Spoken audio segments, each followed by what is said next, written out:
host. So because we don't have a quorum, we can, Effie add some additions to the minutes, which I think Kate already got and is putting in. Did you send them to Laser? Actually, I tried, thought I had That's it. fine. I haven't, I can't say. Okay. Or we can wait for Effie's letter. Yeah, I can. So, right now, Sorry. Guys. I can take notes.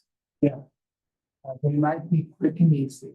So the first one was rules and procedures draft. And, I think you had an update on that. Yeah, and I emailed him back too, but for the rules and procedures, it's still illegal and they haven't had a chance to look at the draft, so no update. But next month, they promised. They promised, all They right. promised this month, but So let's put that into that, the, rules and procedures will be, reviewed and the capital improvement update. Anybody have anything they want to share on that? I was gonna ask Bill too, but he's not here, so I'll just say that the two CIP items that we put in last month were accepted as a request, so they weren't denied. And then Bill went to a meeting 2 weeks ago that was a citizen request hearing meeting. And he went and talked for the microtransit. What? It was the microtransit feasibility study, which they requested that more information be provided before they can approve it, and the city fleet decarbonization plan. So the committee that looks at the CIP items seemed pretty excited for both of those items, and they just requested that the staff, which I think Peter Ritz and Peter Rice are gonna just give more information on at the next meeting. And if anyone wants to go and support those two submissions that we put in, there's upcoming meetings with public hearings in November, on November 12th with the city council and planning board, November 18th. And the 21st, the planning board votes to recommend to city council. And then you can go again in December when they adopt the CIP. So that's 4 more opportunities to speak. If you, or send in letters of support if that's what we wish to do. But that's the update for that. I could add to that, so the city council had a subcommittee when they spoke of the 3 members on it who reviewed the resident requests. And when they briefed the remainder of the council on it at the meeting on Monday night, everyone seemed excited by the prospect of the micro transit study being included. So that was very well received. And Bill was very pleased. And this is what, when we talk about leverage and acceleration, it took us 2 years to get a climate action plan. And then how do we attach it to the CIP? And I think Josh, you and a lot of others were able to give us how the government works and let's get it in the CIP. And then Bill, with his expertise on how to look at his systems from a mobility standpoint, was able to present it, and I think got a lot of enthusiasm. And now Bill is working that in to the climate, the community conversation on mobility. So we'll start getting public support and involvement. And so I'm beginning to see it to work together as a system. And that's encouraging, particularly when I see how difficult it is for people to get there. And we'll talk more about that. That's encouraging. That's a clarifying question. Then you talk about the 2 submissions. Is that the 2 submissions from the planning department or the 2 submissions from this committee? The 2 from this committee. So our 2 were actually the ones that came in. Yeah. We were very well received. That was great. Okay. Skip the stuff update. That was, That was fun too. It was gonna be a short meeting. So I think Kristen and I from Health talked about this a few months ago after the Skip the Stuff ordinance passed in July. But one of the mandates out of that was to do a lot of education surrounding opting out of single-use plastics. And so Kristen and I are working on a program right now that will be included in all of the health department's food permits that they do every year. So we're gonna include some PDF language from like Beyond Plastics, the general Skip the Stuff language and stuff from Surfrider in their annual reports, and have a box that every restaurant or food provider has to check to say that they read the material and considered Skip the Stuff. And then we're gonna have Chris and I are working on a page on the website where you can find out more about Skip the Stuff and what it means, where you can get more information. And we're also gonna work on a postcard flyer that we're gonna be sending out in the mail. I think probably either late winter or early spring to businesses in town, to have more links to the website and just have greater education and advertisement around Skip the Stuff. But that should be starting in the next few weeks. We've already gotten some stuff together for it. But that's the update for that.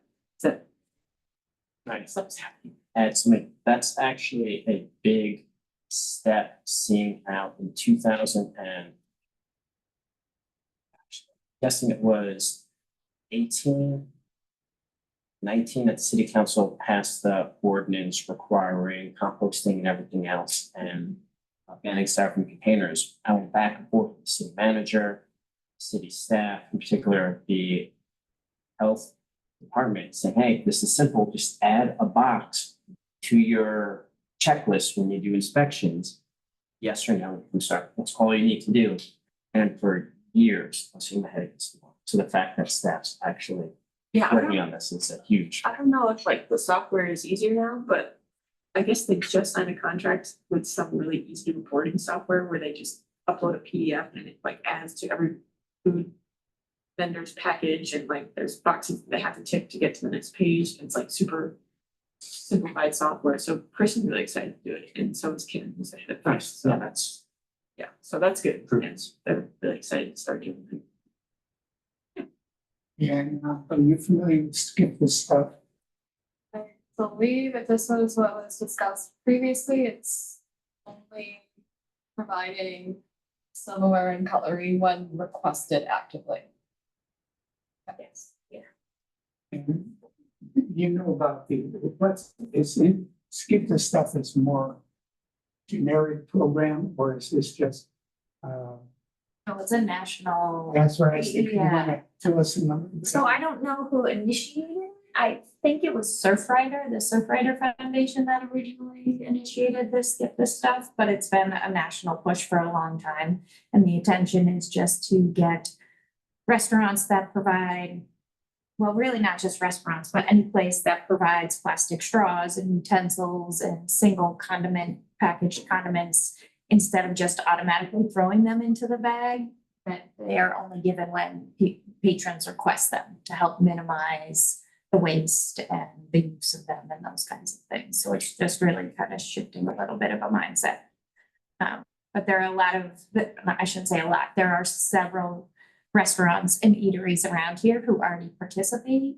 It's part of also an ocean friendly certification, I believe, through Surfrider, where you have, that has to be part of your policies, that you only give those items upon request. So it's part of a greater effort.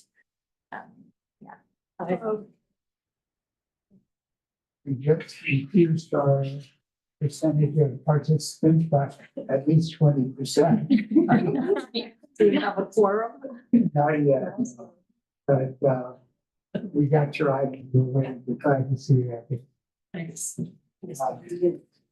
So what I'm seeing is just an observation is a lot of things are coming to fruition. A lot by when I looked at leverage and acceleration. I think several years ago, we did a after party at the lemon scene. Skip the straw. And that was one of our best motivational things to get people, and people actually did things. And I think that's what some restaurants, said, well, I can do that. And rather than writing codes and laws to get a voluntary, I will now do this because I want to do it and people want it. So I see we're getting the shift on how culturally we can maybe move forward. So that's it. Okay, so we've done the minutes. The rules and procedure draft is being worked on, saying that it will be ready by next time review. Can I just add the rules and procedures around The committees. right, so like if eco staff isn't present, eco students aren't present and all those pieces, is that kind of what? All those Yeah. questions that we keep having about how we modify our What quorum the and, quorum is. yeah. What our attendance kind of stuff is. Yeah. And can we do that, can we do online? I think one of the things, the rules would be, do we have the ability for our own committee to do a vote from class members online? Did you want to say something? about Yeah, that? I really had a number of questions about these, but I missed the last meeting. So if they went back to legal, will we get a chance to discuss it again as a committee? That's what we're setting it up again so that Okay, we so, can see what they give us as guidelines. you know, I know for a quorum, the state law says it has to be, I think, that people are physically present. So we can't set up rules that say, you know, you come in on Zoom and count towards a quorum. Okay, so that's what. But there are other things too, so Yeah. we'll have a chance to talk next month. Good. Is that right? Yes, apparently with them saying to Kate that they said, yes, we'll get it done by next month. Okay.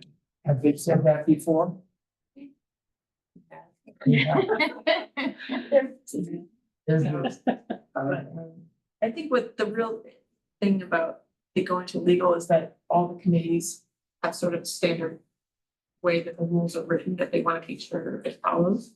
Since we're kind of unique, they want to make sure there's wiggle room there, but it's still following the written rules. So we'll have things like attendance and like when we meet and what the role of the chair and the vice chair are, not the vice chair. But that we have rotating facilitators, and takers. Like that, so we go on the jumbo, but you're putting up the rules that we have. the draft ones, yeah. Yeah, with that.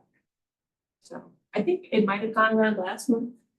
But I can resend it to Yeah, people. why don't you send it to committee saying that, if you can put that in the agenda for next month. That, attached is the draft of the rules, and we'll be discussing next month. Can I go off script a little bit since we're talking about next month? I was looking at my calendar.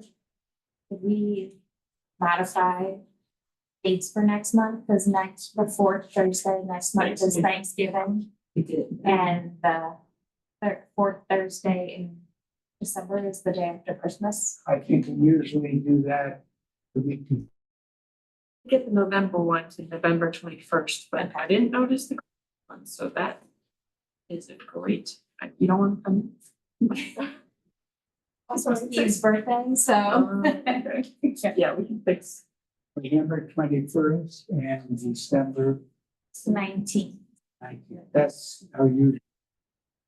I can't remember if we had officially just discussed it yet. I think that's still part of what we're going to do with our rules and Yeah. work that all out. So for November, It's the 21st. okay. And I can change the December one. Okay, so.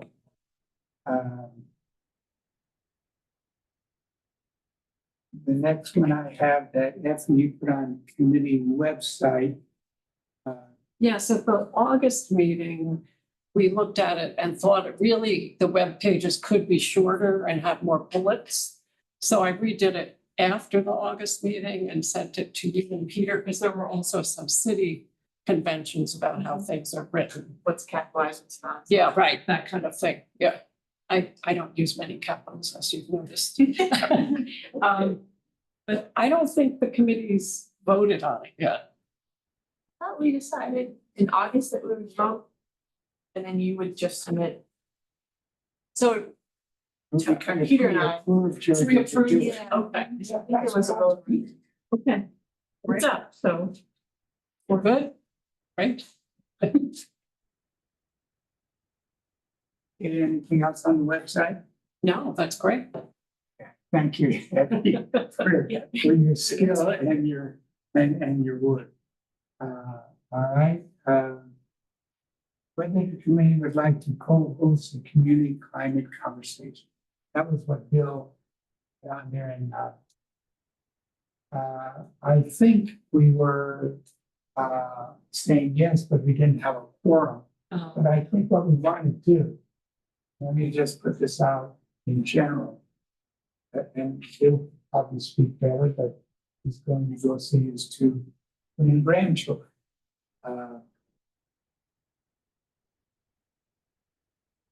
What I think we are doing as a standing committee, we're just getting our sea legs as to what our mandate is, what our potential is, as opposed to being a standing, just a standing. And I think what I'm experiencing, we have a lot more leverage than we ever had. And when we can put a city approval on, that's why we have to be more cautious. But I'm thinking that we want to, in Bill's terms, continue to connect the dots between this committee, the public conversations, and the programs. I think at this point, this committee has been a strong advocate for community conversations and actually participated in many ways. I'm wondering if anybody sees any problem, because now I'm starting to think about next year. We're coming up to almost the last one. And as we build the agenda for the next 5 community conversations, and like we're gonna have, see if the library will be a standard partner, and this committee would be a partner, and that I don't know legally, I believe as a standing committee, that we put the city seal on it, because I think that gives it some more cred. Does anybody have any feeling or thoughts about it? Yeah. When we've discussed it in the past, having the city seal on it was both viewed positively and negatively. You know, in other words, people didn't want it to look like we were doing the city's bidding or, you know, whatever. But I think there are advantages and disadvantages. We've had great partnership with the library. I don't know how CCAN feels about it, because Portsmouth Climate Action is a group of CCAN. And I think, and when I talked to Deborah and Ann, we see community Portsmouth Climate Action, I think, is one of the more active parts of CCAN. So they want to support us in any way they can. So if we had CCAN, we have Portsmouth Climate Action, we have the lot, it starts to get a little bit more. And then for specific ones, we could have SABRE, which would be coming up on this one. So we want to get a little energetic kind of visual as the response. I think that would be helpful, but I don't know. Yeah, I'm sorry, to be clear, I'm not against having the city's name. But in the past, in these conversations, that's how it's come I up. think it's a good to bring up the history. And, you know, working on the cap, we had a lot of meetings in common with the city. So, But I think we were trying to build the, does anybody see any problem? I think it would make sense to use, if the sustainability committee is gonna vote to be a partner, then using this seal in conjunction with the sustainability committee is appropriate. I think that makes sense. Okay, That was part of, so do we vote on that next month? that's a rules, that'll be part of the rules coming in. We have a year, we're starting now. Maybe, Josh, you could put on the minutes for, on the agenda for next week.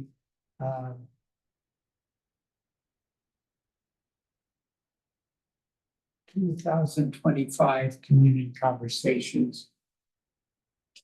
And we can talk about what kind of input this committee wants to do on connection. I think that will cover it this year.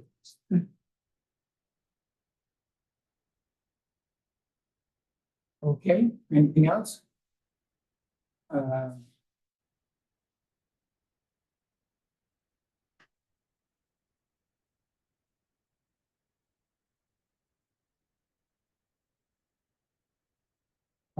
Does everybody know about the next, the date of the next one?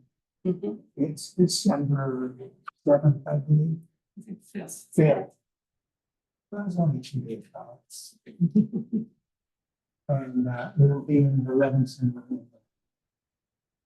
We know, man. What's that? 30 to 8. The title is Sustainable Transportation, November 5th, 6:30. December. December, and it's a Thursday night. It's a Thursday night and it really has a great poster. I don't know, somebody just threw it together. Thank you, yes. You're welcome.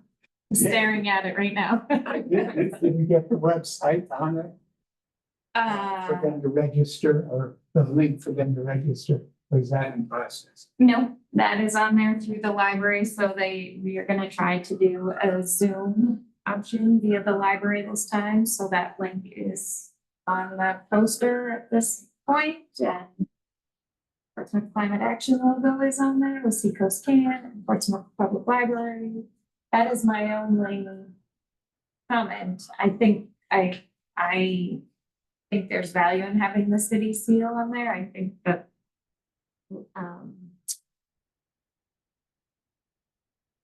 space on these posters is getting a little crowded, so that might just be something to think Yes. about in what is priority for information, who's Right. partnering, or details to get people there. That's all of Mark. That's all Yeah. of marketing that we got. Yeah, All right,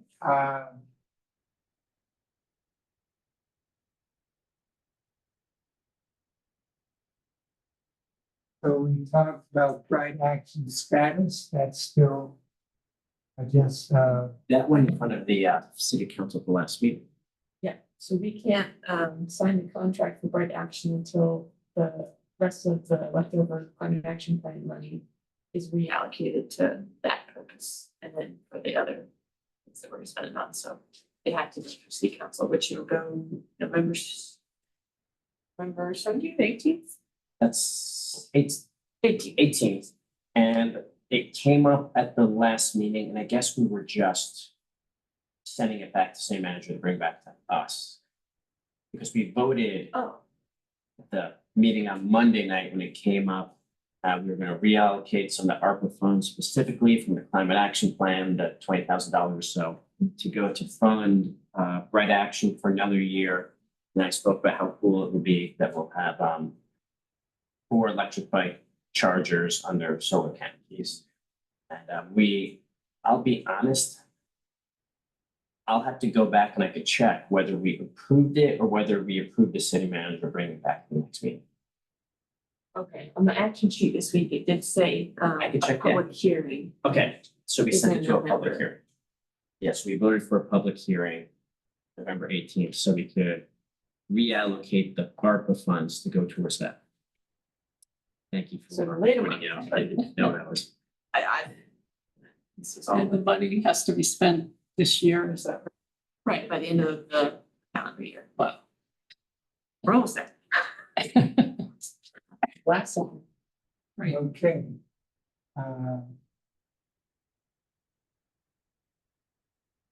Clean Energy New Hampshire Conference, November 1st, tickets, when I.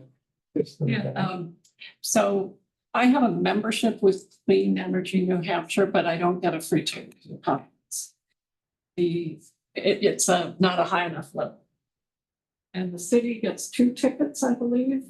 And a few of us went last year from this committee, and it was really great. It's day long, it's at the center of New Hampshire, and there's lots of presentations and people to meet from different towns and cities. And they have a lot of vendors there with related products and nonprofits. So I thought, if someone else is interested in going, we should try and share the wealth on this committee. I kept the date open, but I'm not planning to go. I'm hoping someone else might be If we have 2 tickets from here, from the city's membership. and who was the other person beside you? No, I haven't registered. I'm waiting to see if we use the 2 tickets with people from this committee. Okay, so 2 people from this committee could go. And if we don't find anyone, I can go. Okay. But it's coming right up, so That's right. It's, So it was November. first. And it's a full day. Leanne, as an engineer, you're not on the committee yet, but you put your application in. I think, we're gonna be delighted, to have you, and I hope that all runs smoothly. But is that anything that you or anybody else here would be interested in going? I'm a maybe right now. Uh, This is a full day. It is in Manchester. Okay. It's a And, week from you know, tomorrow. Yeah, it starts at like 8 a.m. with breakfast, lovely breakfast and lots of panels and discussions, people from the national level, regional and state, cities and towns. And they have a great lunch and lots of, Breakout sessions. lots of what's it called, the stuff they give away. Yeah. Swag. Yes. And it goes till like 4 or 5 p.m. Yeah. 4:30, 8 to 4:30, there it is.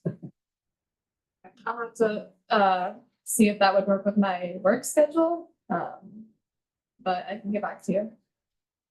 Okay, why don't you get back to Effie? Okay. Are you have that? And anybody else interested? I find my days, I get up in the morning, I would love to go, but I love to get other people there. But you didn't go last year, right? No, I haven't been, I think I left, but the reality is, because my wife's Parkinson's, Oh, I'm doing a lot of home care. And so I feel if I'm gonna be away for a full day, it's a bigger deal than it used to be. yeah. Got it. So I did attend last year. you did that. How did you like it? I enjoyed it. As Effie said, I learned a lot and it's interesting to hear just what's happening at regional levels and state levels. They have presenters from the state DOT talk about different things. And so, yeah, it's definitely worthwhile. And so It's been interesting sessions about breakout legislative stuff, right? I can't remember all the you need to breakouts. go Yeah. on. I went last year and I can't go this year, and I don't know if Peter's going, but I don't think so. So it looks like if maybe right now the 2 of you might be too interested much. Josh, are you interested? I would not be able to take the time off. Okay. That'd be good. And if you can't go, then you can put it out to the rest of the community. Let's see. what else. So this next one, or I put this in, request to include solar capacity in the RFP for the new parking garage. And I just wanted you to hear this, Josh. I don't know if it's part of the green buildings ordinances and rules that went in. But I just want to make sure people are talking about it early, if they're talking about a third parking garage, which, you know, I saw it in the Herald. So I just want solar to always be on people's minds with these new projects. There's been very little talk about the third party. Okay, I wholeheartedly agree that it should be discussed with any project, discuss what? with any project.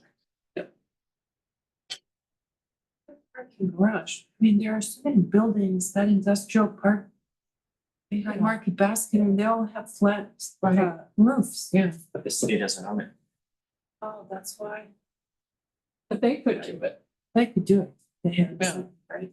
What did you say, Josh? I didn't hear. Said the difference between a parking garage versus one of the big box stores is the city doesn't own big box stores, so we can't put solar on the roofs. We can just ask. Consider. The other thing I brought up about solar and that it might take the form of an update on the agenda. It was a year ago that the city council voted for the city manager to look into making private solar arrays a principal use. And the idea was to look at the GPS map of the city and do a solar overlay district. And that was a year ago, so I'm checking back, you know, Bert, I remember you seconded the motion and the city council was enthused about it, but I think some people were saying, well, let's wait till we have a climate action plan. But it's in the climate action plan. It says, you know, the first thing under energy says to amend zoning and gives the example solar arrays as a principal use. So I don't know how to get this moving, but I thought putting this in our minutes would help bring attention to it. Will you define solar arrays again? Yeah, An so array as opposed to. remember, Tom Morgan came to Yeah, our I do. meeting and did a presentation where he showed pictures of a project he's working on with Seabrook with a solar array. It's just rows of solar panels. That was the big field. right? Yeah. That's where they substitute rather than build another nuclear or whatever, that they were doing a solar field. It's the first big one in the state. And what I think, I'm just trying to get my mind, because there's small community little groups and then there's the big one. And I think the bigger context that I'm looking long-term and leverage and scale. Is it a possibility that we, as a municipality, build a solar array and become our own solar utility? Which is, some of that money is being set aside, I believe, in our community power situation. That's right. So that's kind of what you're raising for me. I just want to get my mind into the big Right. picture. So there's two distinctions. One is the municipal solar and one would be private. And this would be for a private company to come in and say, hey, your zoning allows large solar arrays and this is what I do. I'd like to come and build an array in Portsmouth if there's a location. Now, the city, on the other hand, we just saw, I believe it was Dover, and then there was another city that they're in the process of putting solar arrays on their landfills. Yes. And we have, you know, we have a couple of sites where we could talk about that and they do it so it's not going to be leaking noxious, deadly stuff. Okay, so So we kind of have different tracks here. Okay, I think we talked about this a little bit last week, and let me get the collective memory. Tom Morgan, I thought, said by changing a few words, we didn't have to change the whole ordinance. We could make commercial vendors want to come here. And a few words that make them jump to too many hoops, they'd rather go someplace else. Right. I thought that we got that in to, did we or didn't we get that in? I think what you might be talking about is when Tom spoke about EV chargers, now we could change a few. No, it's he had I remember, zoning changes. I remember Tom's presentation, but I don't remember him Yeah. saying just a few words, create an overlay. district. Yeah, it's more than a few words, but it's just a few lines, let's put it that way. And what happened with the city council is they looked at this, and you also got some samples from other towns in New Hampshire, cities and towns, to look at the zoning for solar as a principal use for private. And the city council decided to give it to the city manager and have the city manager report back.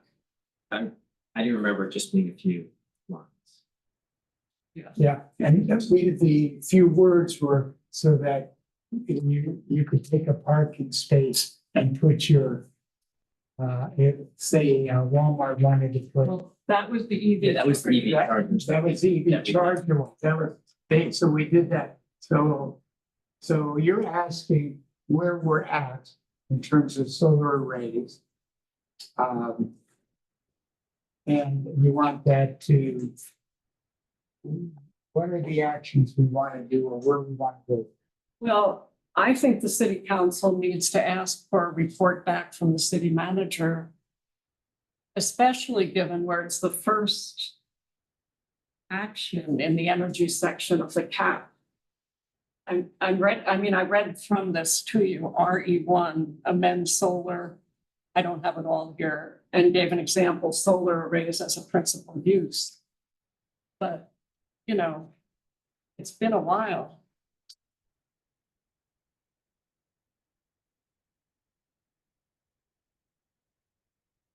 That seems reasonable, Josh.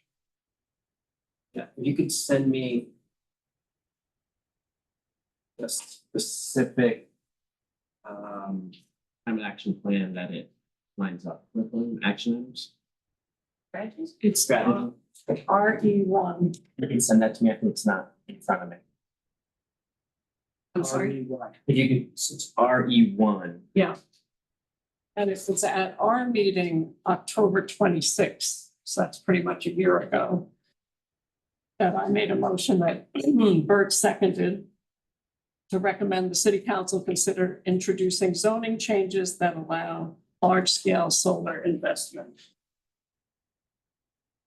And it was shortly after that the city council voted on it.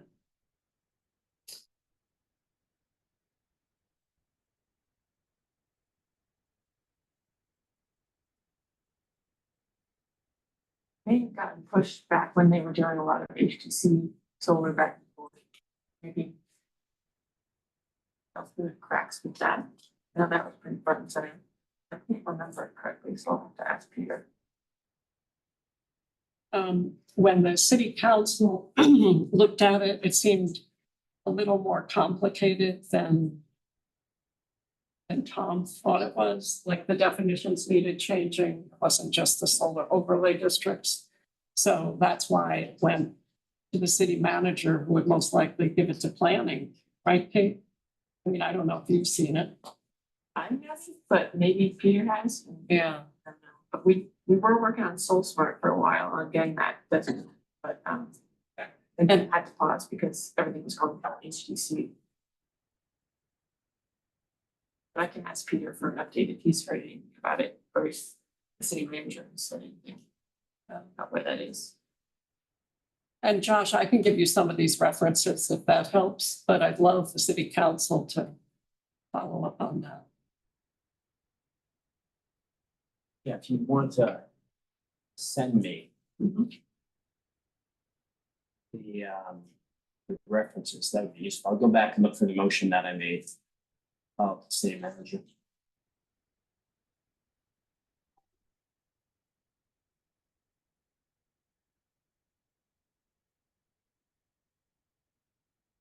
Okay. I think that's.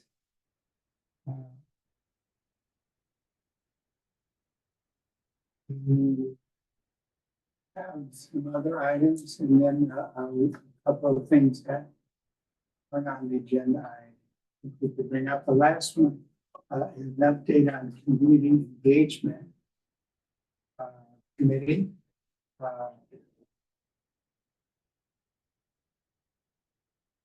Is there anything you want to say about that? Well, we already talked a bit about the next community climate conversation, which is about sustainable transportation on December 5th from 6:30 to 8 in the Levinson Room. And the other piece that we can talk about is that we have a date set for Sustainability Fair 2025. So that is Friday, April 11th from 4:30 to 7. The Connie Bean again.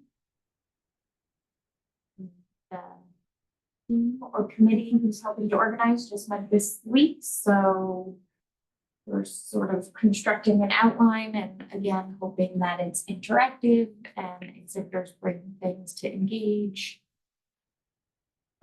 Community members who join us, and we are becoming more of a regional event because we have a member of our planning committee is from Kittery, KM, which is nice, so we're trying to broaden the scope of who we engage with and who we bring to the event. I don't know if you want to add anything to this. No, I think it's really great that we got to see the date out this early because there's always so much going on. And we had big discussions because last year we had it on a Sunday afternoon because we thought it would be more convenient for families to come. But the attendance wasn't great, and a lot of the organizations had a hard time finding staff or showing up on a Sunday because families, it turns out, have a lot of sporting events and a lot of, I don't know, family commitments that made it hard. So we went back to a Friday night. What was the Friday again? April 11th.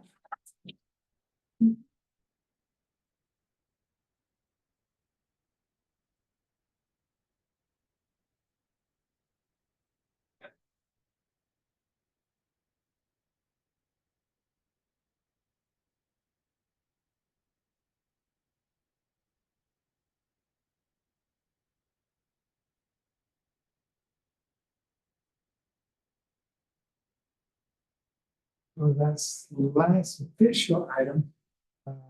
Josh, we brought up a couple of months ago or various times, a state of the city presentation of the city council. And you were kind of at that time saying when or when not to do that. And I'd like to just check about dates and the concept of building in structurally a couple of times a year when our committee will report to the city council. Does that make any sense? It does. So some committees do written reports annually to the council. Maybe once or twice a year, the planning board might do a joint work session. As far as committees presenting, I can't think of any that give regular reports to the city council, unless if there's something going on. Like when the there's been a number of changes to the various art ordinances in Portsmouth, and we actually changed the same ordinance more than once in the past 3 years. So then the chair of the, I'll just call it the Arts Committee, came to speak, but there's not that many standing presentations where twice a year a committee would come and speak to the council. The it wouldn't be, I don't think it's too much to ask if, like, as long as the presentation was under 10 minutes, they try to keep all presentations under 10 minutes. And then as far as time frame goes, It would either have to be before the budget or after the budget. And earliest I could see something happening would probably be February. Probably the earliest we put something in realistically, because November and December are a wash due to the holidays. So if we want to seek to do a 10-minute presentation in February, I don't think it's that big a ask, 'cause it's before budget season begins in earnest. Now, here's what I want to throw out for everybody's consideration.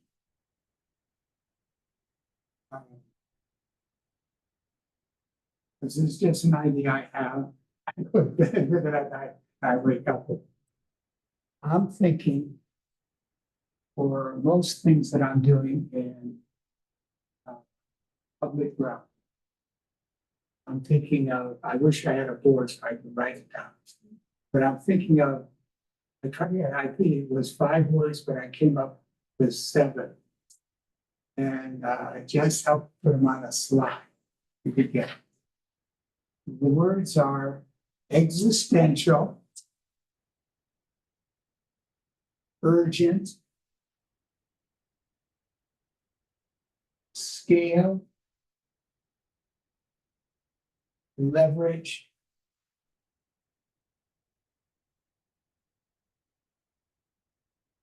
action, I think were the 5. And some people added a couple.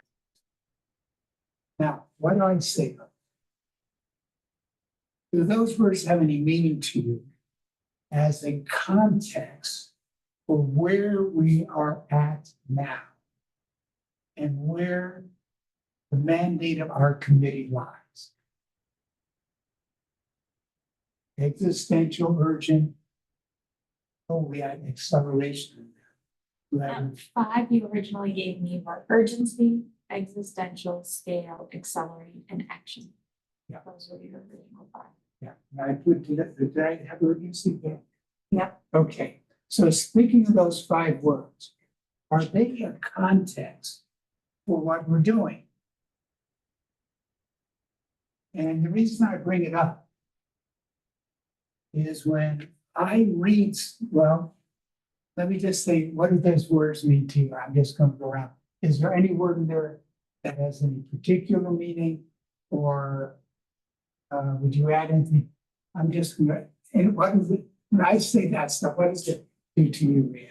If I saw a slide that had those 5 words on it, I wouldn't necessarily connect it back to sustainability.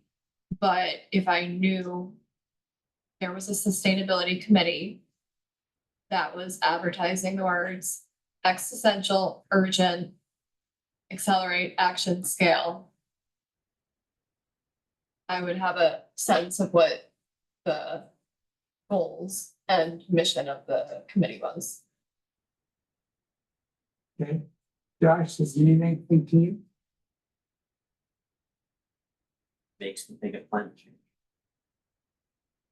Yeah, I would even put a sentence at the top, the context for climate change. Perhaps that might be. Okay, Since Josh, a change climate action is really what it summarizes. great. Yes, Well, I was the one who suggested action, so that's the one that resonates for me. So that's, I just think having the context, we need to be doing stuff. Yeah. So what? Annika, did I pronounce it right? Yes, yeah. No, I was thinking, if that's the mandate of the committee, I would think that these goals would have to be bold. They would have to be really brave. They would have to be convincing, and they would have to be endorsed by the city as well. And other committees, we can't operate in a vacuum and come up with an idea, and then comes another committee and says, sorry, we need to look at profitability or something similar. That's my thinking. So it'd have to be a new good. Yeah. Becky? I agree. Same page. Yeah, I think since the city council's very aware that the climate action plan just came out this summer, I think they'll want to hear what's happening with that. And setting the context big, I personally, Bert, I don't like state of the city because I think it inflates expectations because it's like state of the union, state of the state. We don't know state of the city, we're still stuck on some solar work that we tried to get going a year ago. So I feel pretty gun shy about using big Right, terms. and great, concepts. that's great. So we could just say the sustainability report. Yeah. That'd be fine. Yeah. And what I'm wondering, and I really like what you're saying, with the kind of feedback, because I'm just playing with this. But I don't know if other committees, when we're talking about stuff, like we see how long things take. And what I'm hearing is tipping points.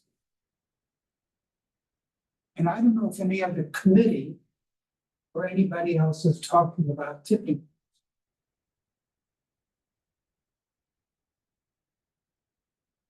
And if we're not thinking tipping points, we're not feeling the urgency.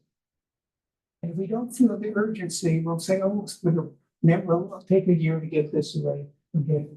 And what I'm concerned for myself, my kids, for everybody, and I'm just coming from me, and I have a hard time taking in a tipping point. Are we all familiar with tipping points? Right? Right now, you are alive. You are a system. If you go over a tipping point, you go to another state. For you, it would be dead. The tipping point is the straw. You keep going to a certain point, and it breaks the camel's back. That's a tipping point. Once you go over the tipping point, you can't get back. That's tough information. Who wants to take that in? And who's talking about it? And I don't like to talk about it. But I know enough because I've been looking at it for many, many years. And we have so many tipping points on the horizon that we might be going over. And the thing about a tipping point, you don't know which straw it is. So we want caution, the cautionary principle.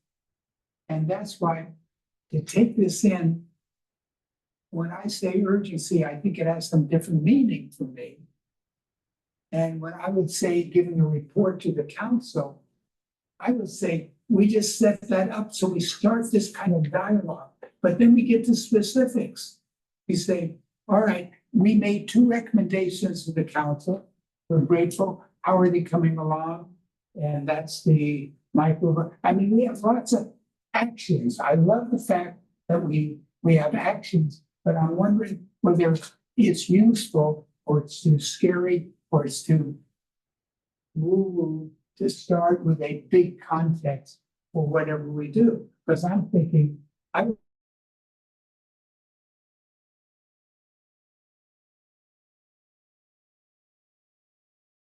like to even see that pattern in competition. But in my first grade classroom, I used to have words printed handwritten responsibility, this courage. And we talked about it. They were big ideas. Anyway, I don't know what people's thoughts. I guess, so in practice, these 5 words, what are we doing with them? Is that like our committee's like motto and we're just trying to imprint that message on the city, or what do you see us doing with these words? Well, the first thing is, did they have any meaning to us? Is it at all helpful to us? Or are we also embedded?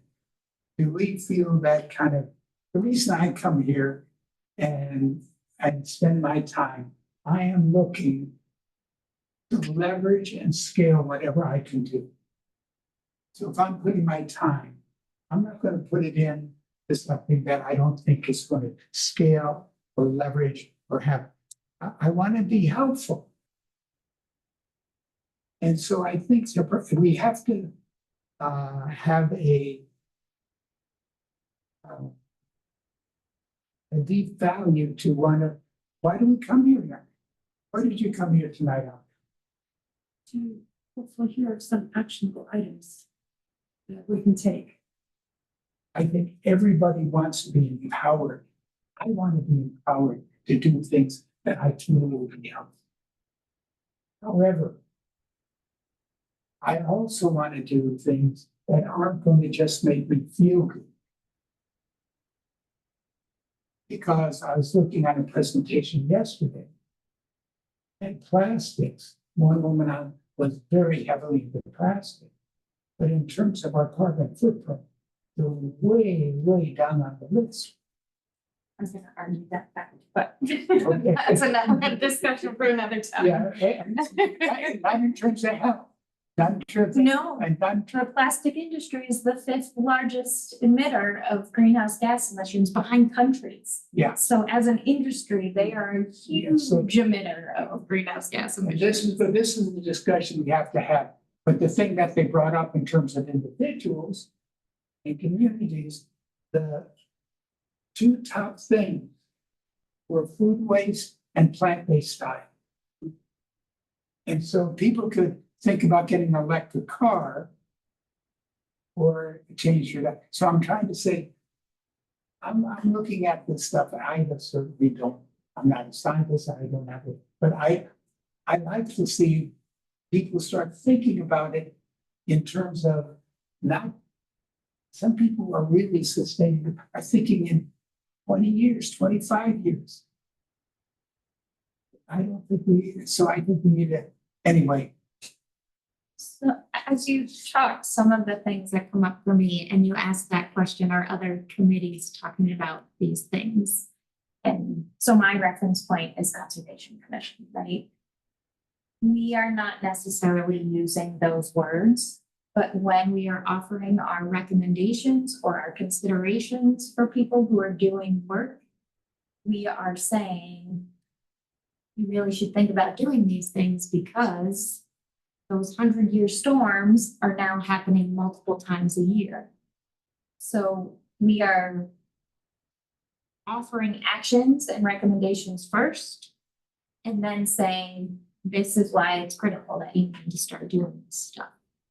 Which maybe, for me, that feels more empowering. it does absolutely. Give me something to do. Yes, tell me all of the, like, we are at a tipping point. But setting the stage with that first feels very overwhelming, and what impact can I really have as compared to if you can go out and do X, Y, and Z, this is the impact you have on this huge problem that we're all, is that? Well, that's what I was thinking for the mobility when I was walking with Bill. We'll have a whole thing on mobility. And so we set the stage with this is urgent, we want to scale, and here's what each of us can do, because that's why I put that, I think, action. The end result of every community conversation is action on a specific area. And that's what we want to define. What are the 5 areas we're going to do? Transportation and mobility is a big one. And it could be Right, well, I think I'm suggesting you flip that. flip that. And I can say that from attending enough. By the time you get to what you can do, like for me personally, I'm so drained from like all the bad that now you're, like, yes, give me actions, but also like, oh geez, what are those actions? How much of an impact am I actually, and I've done this too, in talking about plastic or whatever. You give all the big heavy numbers and then you say, but wait, stop using straws, like that. I think maybe flipping that a little bit And not that it isn't important to make sure people are aware, like, we need to do these actions now because this is where we're heading. But maybe empowering people first and feeling like they can actually make a difference. And then offering, this is why it's critical to start doing this stuff. For me personally, and I'm just kind of saying that as I think about it in this moment, like I've been just so many of these sustainability Zooms and conferences and things, and they give you all the big heavy statistics and all that stuff first. And you just kind of feel like, oh gosh. Okay, how do we get ourselves out of this hole? Is that even possible? The course that I'm working with several people on is from climate doom to active hope. Yeah. And you want to get to the active hope, and so do we all. Right. And so I think I don't have any answers for what that's what we want, active hope. And there are really some good things that we can do. And anyway. Okay, I got some feedback. I'm gonna think about it. I think the report, we don't need to start with that as a context, but I do think we want to do, we've been asked by the mayor, several different mayors, who has always asked the committee to give some feedback. So what I'm hearing, what we might do is say, here are the things that the city has already taken up. Here's a climate action plan. Here's where it's going in. We're really saying we can give them an update as what is happening and what is happening from the CIP that we're enacting. And that would be just a reinforcement that we're doing that and some of the other things we're doing. Yeah. Okay. Good to me. So we do have to figure out part of our rules. I thought we were going to get the rotation of the chairperson. And we did have a policy that I think was even on the form that when somebody applies, are you able to attend the monthly meetings? And it looks like several people have become involved in things that life happens and they're not, and how do we deal with that? So we need to address that. And I don't know, that's what we're going to do with it. I think we had a policy that we're going to say, after 3 meetings, we would check how people were doing and see what is possible. So,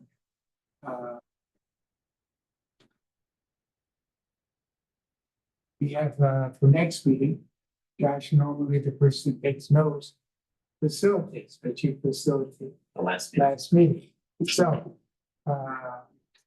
yes, I think we had an item that we missed, Roman 4, University of New Hampshire Sustainability Institute Fellowship.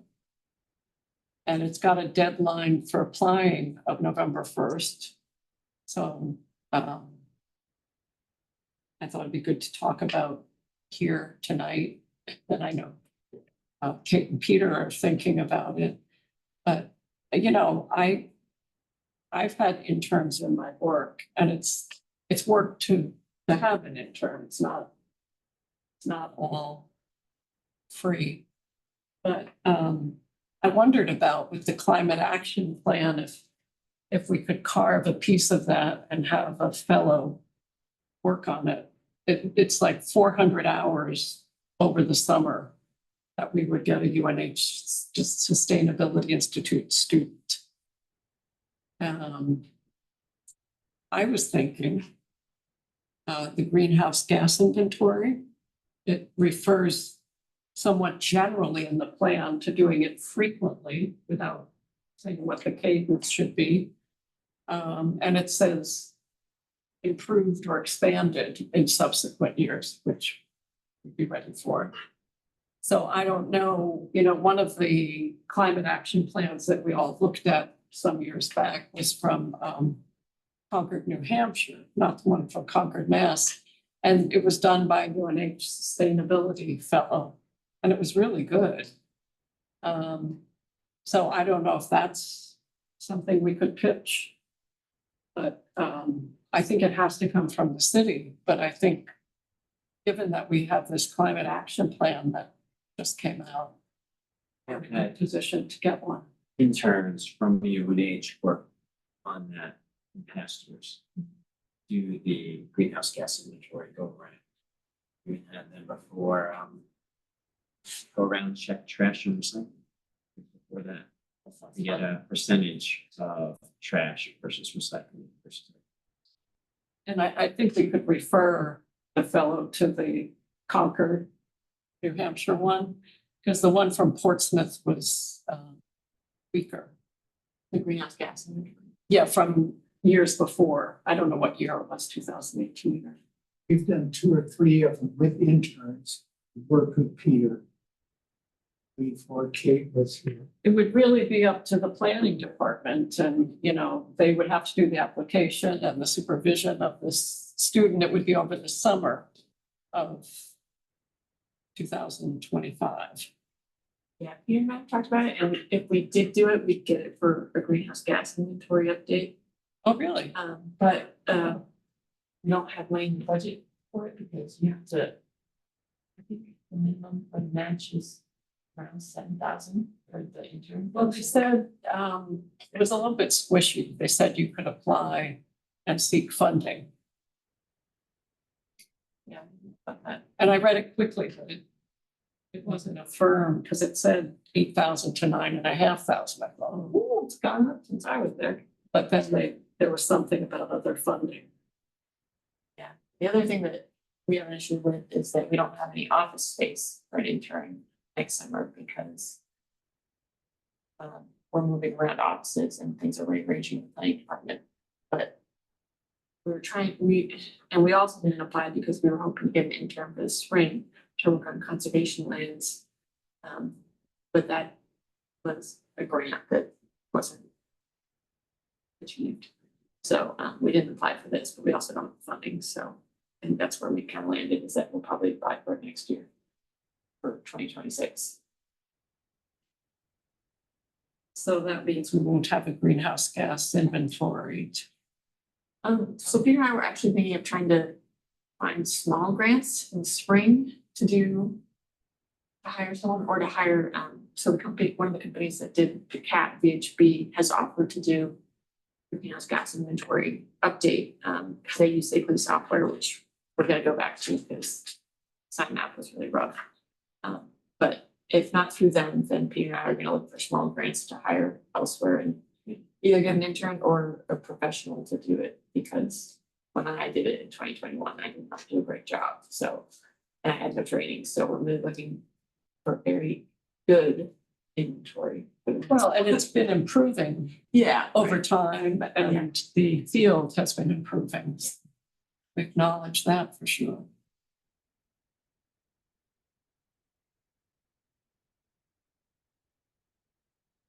but I don't see, I mean, maybe the actual committee could apply for this.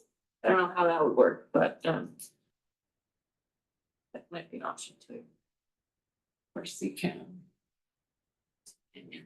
My experience with interns is there needs to be somebody there to really, it requires some time and commitment. And that's usually, Now, I always, when I had interns, was my time that I'm giving to them worth what they were doing. And so that's the big, it's a big, and I think anybody here who, if wanted to have that kind of supervision and have that time, like if, I think then our committee could apply, like if you felt you had extra hours in your day that you're going to work with them, I think the committee could support that. But I think it's always, we're a volunteer committee, and so I think yeah, and I'm not sure what the committee right now would have an intern do, well, a fellow do next summer. Given that we've just become a full committee and it seems like we're still in some organizing stage. Okay, I love that you brought it. I love that you're keeping that as a resource, because that's, to get a good intern is really a powerful thing. yeah. So All right, maybe anything next else? I have one thing. It took 7 years from my perspective, but the EV charger in Bridge Street lot is now up and running. There are 2 EV chargers, and there are 4 ports. And even the signage that they're using is in compliance with the ordinance which I wrote 7 years It's, that's encouraging. That's ago. I great. don't know if it's encouraging, but it was. Well, it's encouraging that it's happened. Yeah, Initially, I pushed for DC fast chargers in Market Square. The same manager, Mayor, pushed back against it, said, let's do a DC fast charger in Bridge Street lot. That's what was put into the CIP, and then 2 years later, I got voted out, it was taken out of CIP. And then when I got back in, we put funding in for it, but made sure that the lot was wired when it was repaved after the pop-up. Yeah, now we're in. Since I was hoping Lee would be here tonight, and that the Eco Club representatives would be here. I don't know, Jess, if you would talk to, I've reached out to Hannah, the faculty advisor to Eco Club. And her last response was that she was going to ask the Eco Club again. So let's see if people would be interested. That was September 30th. And I have not heard anything further. She said she initially put out an email and nobody responded. But now that Eco Club was kind of getting up and going, she was gonna reach back out to students and see. And I've yet to hear more from her. so. As Lee was on the school board, I was hoping, and I used to have a very good working relationship with Tim Blyntry, who sponsored for so many years. But I don't know Hannah. I think maybe a personal connection, which we don't have. You went there once, right? I went there last fall, yep. And I offered to go back this fall. Maybe I'll make that offer again, see if that can trigger some interest. Get people there, that's the video. Yep. Mhm. Okay. So for next meeting,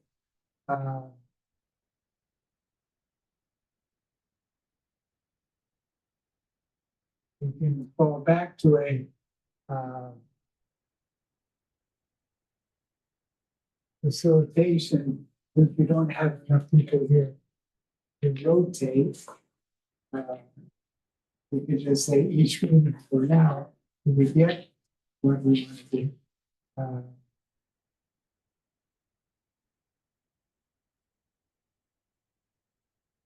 Does anybody want to facilitate? I don't find it difficult to facilitate.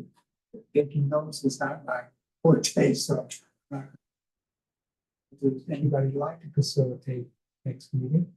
That's here, I'd be happy to. okay. And I would be happy to take notes if I'm allowed to. I don't know if you have to be a member too. I think there's no, that would be great. Okay. But I can do that next. Wow. That was easy. I love easy. Maybe with that, we'll say, last thoughts and takeaways. Yeah, I just, What's your last name? VIDACIC. One more time. VIDACIC. Bert, I was gonna say, I wonder if we could contact people who haven't been at a few meetings and say, you know, the expectation is that, you know, if you miss more than a couple of meetings in a row, and just find out what's going on. Would you rather wait till the roles and procedures? is Well, done? that's what I was I was hoping that was supposed to be 2 months ago. I was hoping to do that and say automatically we would all agree that if somebody misses 3 meetings, that there would be, they would, they need to formally resign. Because people get, there was all kinds of things that I didn't know Yeah. why that had to happen. I remember with Matt, I had many interchanges of the emails. And that's what I was hoping to get clear. Well, I was thinking, we don't have a lot of people waiting to come on this committee, That's right. you know, so anything we can do to restore people to the committee would probably be good. Right. I don't mind talking to Charles. Okay. We know some of these issues, but, you know, we do need someone from the school board. So I could talk to Lee. I'll check with him. Another one of our members is a public works representative, which was Brian, but Brian is leaving the city, so Peter and I are gonna work on trying to find someone to replace. Yeah, so someone can start with me too. So that's a voting member. So let's see. And who else? We have Chaz, we have Lee. Lori, Lori is, Mostly Zoom. right, Lori has been pretty. She's present, but she's present that way, it makes it Yeah. hard, because still doesn't facilitate a forum. So who else are those the three? Okay, so I'll do the, Tori will hopefully be here, but we can check with her about the schedule. And, Follow up with the high school again. Pardon? I'll follow up with the high school again. yeah, and when I think I did a presentation on the natural step, I kind of got in and did, you know, do the, it's really an opportunity for us as well as for them. And it looks good on the resume and all that stuff. So, okay, and Anka, do you have your name on an email? Does you get, would you like to be informed about, when we send out, you're here tonight. What is your interest in the committee in terms of other than just being in attendance and as an observer? Is there any other interest in actually joining the committee or word? Thinking about joining the committee because I don't know anything about how things work and what you are and ideas and projects, but Do you like emails? I should probably do some homework. Get everything started. I think I need a little bit more time. Yeah, and I'm good. So we would know a little bit about you. Could you just give us a rough 1-minute bio of your life? Here, 1 minute of your life, a year or 2 minutes, just so we can get to know you, whatever you felt comfortable sharing. Yeah, so my husband and I, we came from what used to be Yugoslavia. This was like 20 plus years ago to UNH to do grad school, stayed here. We've been living in Portsmouth since 2015, raised kids. The kids are in schools and I'm working in the wealth management firm. He's an engineer. And we got really interested in sustainability just because there are so many benefits that it's really hard to pass on little things that we can all do for health benefits, financial incentives, and overall environmental benefits that we wanted to be better informed. He is particularly interested in transportation, public transportation, that's his thing, but mine is really more like policy oriented, like what can we do as the community to put together certain, like a wish list of what businesses and people can do. So I don't have like my own passion project, but traveling around the globe, you see that these are things that other towns have already put in place. So if a town like Vancouver doesn't have plastic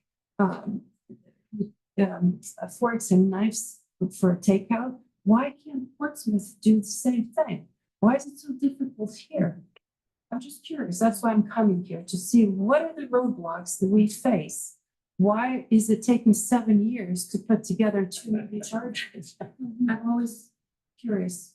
I'm thinking there has to be some other, power, some other vested interest somewhere in the town that I'm not seeing.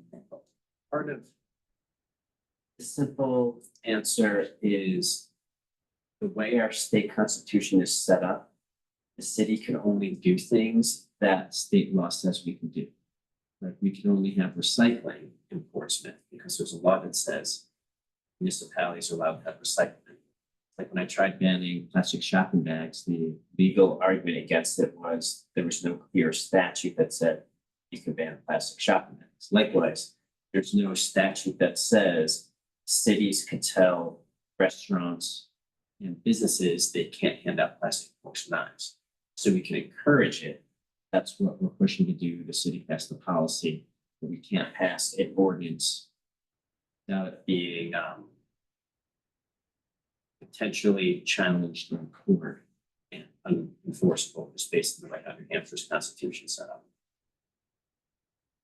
Are you familiar with that already? No. Yes, Realize that. You're right.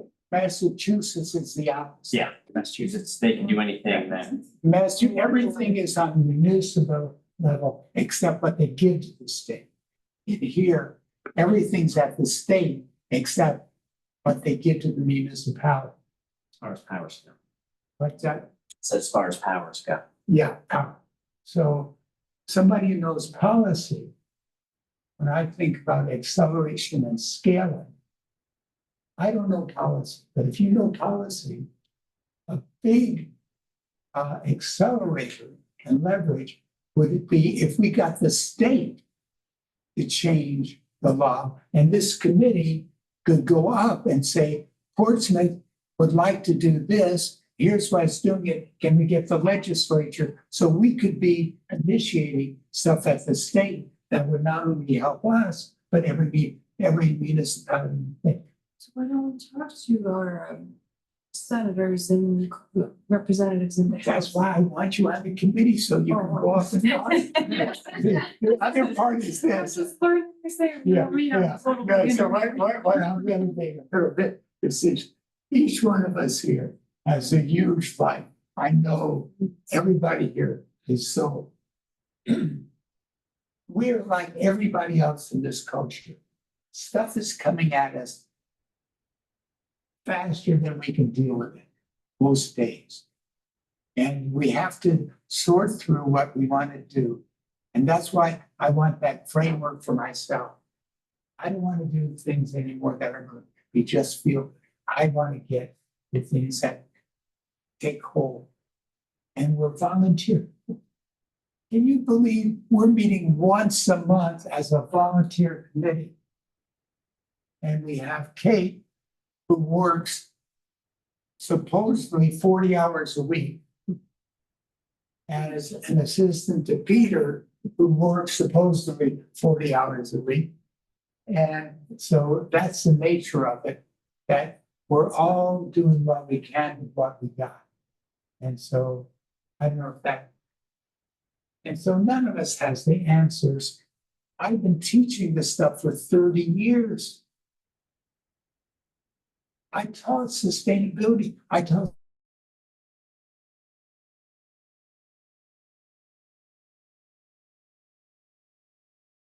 systems thinking. I know how to teach art and printmaking. So that's why we're all doing, that's why I'm so encouraged that we come together here. It's not easy. And when we get the high school kids, we've sent some high school kids talk about leverage. We've had 4 or 5 high school kids who are out now in their college years studying sustainability. They are dynamite because some of the things they learn. That's why not only do they energize us, but when they go out, I hear some of the things they're doing. And they're doing some things. All right, maybe anything else we want to say as we're going to do our last thoughts and things. I'll make a motion to adjourn this meeting. Okay, does anybody else have anything to want to say? Last thought or takeaway, Effie?